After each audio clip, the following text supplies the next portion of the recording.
Hey, what time is it at the center of a clock?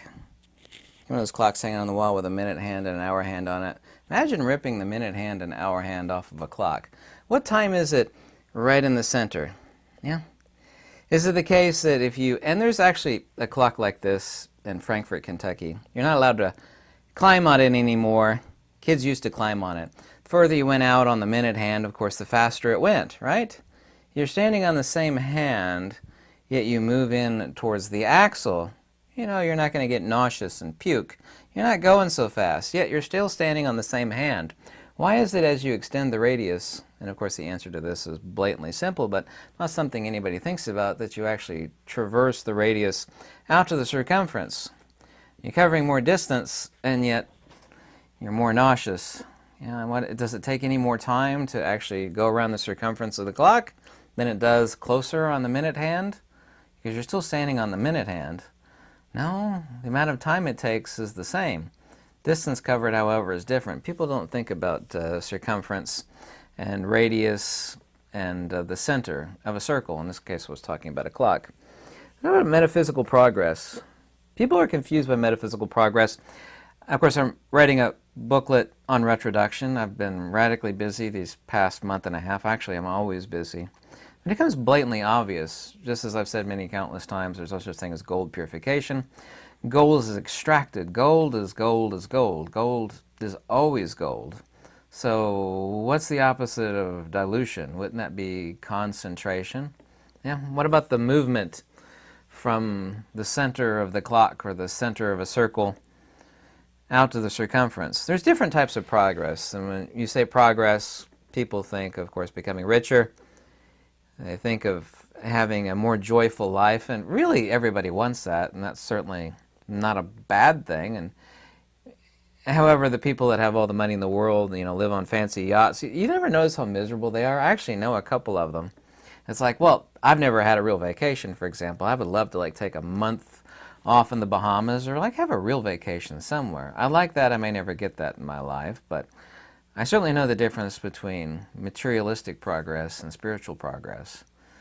Yet spiritual progress is something that none of us were taught. I don't care what church you went to, what religion, and religion, of course, is secularized metaphysics. You weren't taught that stuff in high school or college. You weren't taught that stuff by your parents. You weren't taught that by anybody. You know, it completely confuses people when you talk about genuine metaphysical progress.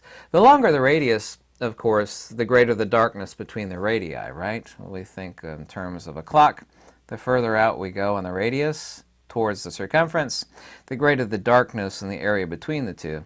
There's no distinction between physics and metaphysics. Space and time are not things themselves. Space is a negative image of infinity. If we have the true definition of inertia, which of course is no different than the ether, i.e. pure potential, the impotency of pure potential, i.e. the release of energy, is of course the cavitation left after the release of that energy, like a mushroom cloud, rises because it's super hot air, but when we remove the stem, it's nothing other than a super huge toroid. Space is the after effect of a divergent magnetic field. Time is not a thing. Every ancient culture and every ancient metaphysics, both Greek, Indian, and Egyptian, said the same thing. Time is the number 4. 4 is not present within the first 5 digits of the Fibonacci sequence. Time is only a measure of mass and magnitude. Time doesn't exist. Like the center of that clock. If I were to rip the minute hand and the hour hand off, what time is it right at the center? Time is literally a measure of mass and magnitude. So when thinking in terms of metaphysical progress, we're going to make a distinction between that and materialistic progress. The position of individual existence, of time and of space, will always be at where the radius meets the circumference. Yes? This is existential being, right? Which is the consubstantiality of matter and spirit, just as the broadcast from the radio is not the signal, which of course is the consubstantiality between the radio and the signal. The broadcast is different. The broadcast, of course, would be, in the case of individual existence, i.e. empirical existence, spatio-temporal existence of the persona non grata, i.e. Bob, Sue, Larry, and so forth, is of time and of measure and space. We can't conceive of time is something that's not completely concrete. Of course, time exists conventionally, but time, of course, does not exist ultimately. We are beings of time because we are beings, consubstantial beings of matter and spirit, of mass and magnitude, and therefore, of course, we think time is a thing. Time is that which we live in. Time is that which we burn in. Time is the clock whereby which we die. But, of course, people think they are that which dies, but I tell people, what makes you think you are that which dies? That which dies, of course, is existential persona non grata. It is not who you are. Tat tvamasi or aham brahmasmi, that thou art, or thou art the absolute. Aham brahmasmi. I don't want to get into explaining those Sanskrit and Pali references. Material progress, of course, is always along the circumference. It is temporal and, of course, subjective, and this is what people think about and progress. And, of course, it's commendable. And as worldly beings, and by worldly beings I mean materialistic beings who identify with materiality and that which they see in the mirror, that's the progress that everybody has envy over, everybody hopes for. You hope my son or myself, gets rich, has a happy life, happy wife, 3 or 4 children, 3 Mercedes, a nice car in the suburbs, all those things. And of course, it's not bad to want people to have an easy life of material progress, but we're talking about traveling along the circumference of life. No different than a turd circling the bowl, right? Centipedal true progress, of course, is along the radius to the center, not from the radius to the circumference, but from the radius to the center, which is atemporal and subjective. Yes, material progress is temporal and objective, and of course culminates in death. This is the Pali phrase bhava nubhava, which means becoming and rebecoming, materialistic progress along the circumference. I'm using a clock and center/radius/circumferential analogy to make things really simple in talking about atemporal progress, i.e. metaphysical progress, because there's only 2 types of progress. One is metaphysical and one is objective, i.e. materialistic, of course. What is objective, i.e. selfhood, existential selfhood, i.e. the empirical, is not allowed to pass to the center. The camel can't pass through the eye of a needle. Well, materiality doesn't pass to the center either. Materiality exists along the radii to the circumference, which is where this is what people chase. People get nauseous chasing after this. People are trying to, like the most beautiful people in the world, you see that those who cling towards that objective, no matter how beautiful they may be, eventually it fades. They end up getting like 1,000 facelifts, and they look completely different than the person they used to be because they're, trying to build up the sandcastle that's being washed away by the oceans, the tides of time. There's no way to escape it. You either transcend it, or you're attached to it, and you suffer as a result of your desire to travel along the circumference from the radii. Everything is tethered, however, right at that center. Yes? That center at which nothing is. But people confuse nothing with no thing, and that is a huge mistake in metaphysics. Almost everybody makes that mistake. They think, well, nothing, that's like nothingness, emptiness. No, unmanifest is not nothing or empty. There's no such thing as emptiness anyway. A is empty of X, B is empty of Y. This is a qualifier set of something. Alaska is empty of crocodiles. The equator is empty of snow, unless it's at altitude, of course. Ascent and descent, of course, are both spirals up from and down back to the center. Everything is tethered. Kind of like a dog. You ever seen a dog in someone's backyard? It's got a leash on, like maybe 20 feet. It's got a stake in the ground. Everything is tethered right at the center. As one becomes, so must one return. The dog chasing the circumference, eventually wind his leash up and, eventually chasing its own tail. Endless suffering. There's only 2 motions, one towards the circumference and one towards the center. But to make metaphysical progress, this is the via negativa, the neti of objective negation. It is negating everything that exists along the circumference and along the centrifugal spiral towards the circumference. This is a falling in. Yes, to chase the circle, of course, is the expenditure of energy. Yes, the expenditure of energy. This is the reason why hate is the path of evil and of suffering. Because just like this fire here, you got to constantly throw logs on it. Throw logs on it, you got to cut trees down. You got to split the logs. You got to throw them on there. You got to watch after it. Keep throwing logs on there. There's no energy expelled and falling towards the center. This is metaphysical progress. This is the definition of via negativa, neti neti. Objective negation, which of course leads to subjective synthesis.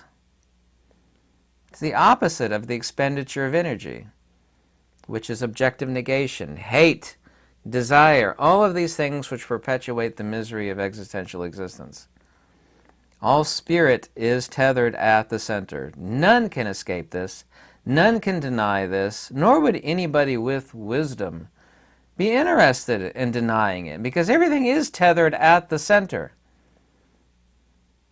You know, in a clock analogy there, when you rip the second, the minute hand and the hour hand off the clock, you know, there's that little post that turns. Well, if you follow the post down, doesn't that lead to like a couple AA batteries? What if you just to pop the batteries out? Yeah. And of course, batteries die, giving them a couple years. You're going to take the analogy too far. Talking about a true spiritual battery. You pop the batteries out, you're not interested in feeding the clock anymore. People say, well, what's it like? Well, the answer to that is, what does total fulfillment feel like? And it's not a feeling. When we say feeling, of course, what does it feel like? You know, this is a crude colloquialism to give someone a representation of what to think about. But of course, you can't think your way out of a thinking box. People try to think their way there, which of course is completely impossible. I love it when people try to think their way out of a thinking box. I don't love it. That, you know, is completely impossible. When the circumference, of course, is reduced to the center, space is gone, time is gone, and of course suffering is gone. That which promulgates the perpetuation of suffering. And I don't mean merely physical suffering, you know, because what precedes physical suffering is metaphysical suffering. Yes? There's a distinction. People think suffering is like cutting your finger, or it's me smashing my hammer with it. It's suffering. There's no metaphysics on this earth that confused existential empirical suffering with transcendent spiritual suffering. This is, by the way, the definition of hell, the real definition of hell, not the Judeo-Christian, other silly religious nonsense definitions of hell. When the circumference is reduced to the center, space, time, and ontological suffering, of course, are erased. And the only way one gets there is by wisdom, yeah, which is the contraction of the circumference to the center. It's just literally popping the batteries out of that clock hanging on the wall. You know, the energy is drawn, you know, to feed the hour hand and feed the minute hand. You know, you got to replace the AA batteries in the back side of that clock. Or you just pop the batteries out. Imagine batteries that, if they're not being drawn on, would never deplete. A bottomless battery, which, well, no self-depletion. You know, batteries self-deplete due to humidity, countless other factors that make up the battery. Can't take that analogy too far of the batteries, but this is a really simple way of seeing things. How would you thence, and therefore undeniably so, since everything is tethered at the center, contract the circumference to the center? What is it that which keeps support up for the circumference and the radii that leads to the circumference? Because the center of that clock is like the dog stake that's screwed into the ground. The radii is no different than the leash that's tied from the stake to the dog's neck. And the circumference is a stupid dog chasing around the circumference that he's able to traverse, you know, looking after food, water, barking at other dogs that are passing by. The perpetual expenditure of energy, suffering, delusion, and the primordial agnosis which feeds it all in perpetuity until one has revelation that you have to contract the circumference to the center. The expenditure of energy must be ended. But what is the cause? And the cause is not a cause at all, because there is no first cause. It's primordial agnosis, the extrinsic attribute of the absolute. What is the primordial attribute of light itself, which of course is illumination? Well, what is the nature of illumination that it goes forth? Is that which whereby which we identify light. Nature of light is that it's refulgent and it goes forth. This is the Greek word, the euristos dias, the Greek word, the nanke, the Greek word, toma, which are untranslatable. You think you know a translation of them, but you really don't. There's these interesting Greek and Pali words that have no translation into English or Spanish or French and German. Jawohl. So I hope I made this slightly simpler and give you something to think about, because that is the way it works. It is hyperlogical, it is rational, it follows Occam's razor, and it is natural order, and it is completely irrefutable. You might not like the words I used in analogizing the methodology of retraction, and yet, however, the premise is 100% undeniable. And it's the exact same thing taught by Plotinus. The Enneads are principal Upanishads, the Nikayas, Plotinus, Numenius, Syrianus, Damascus, Proclus, Iamblichus, on and on and on and on. Because nothing is known except in the modality of the knower. They use different analogies, different manners of explanation, but they're both talking about, all of them, not both, all of them talking about one and the same thing. Retraction from the circumference, the primordial agnosis that feeds that desire to have material progress along the circumference, and the identification with that which rides the roller coaster around the circumference of that clock.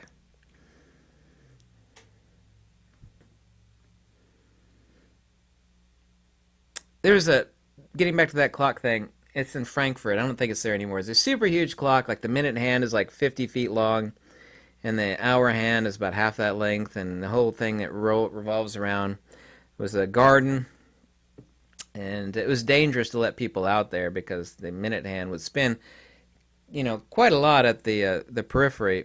Everybody was interested in, the gardens, and I was interested in what was feeding that thing and the axle that all of those things were sitting on. But that's not interesting to people. Nobody's interested at the axle. No one looks at a clock and looks at that center pin that the hour hand and the minute hand are pressed upon. They look at where the hour hand sits, where the minute hand sits. They look at how pretty the face of the clock is. I'm interested in that center pin and the power that feeds it behind there. And that's the same way people need to look at genuine metaphysics, because that's what it's about.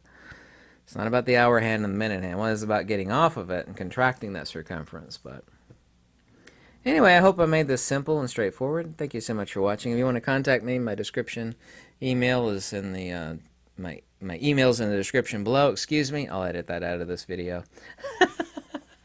Goodbye.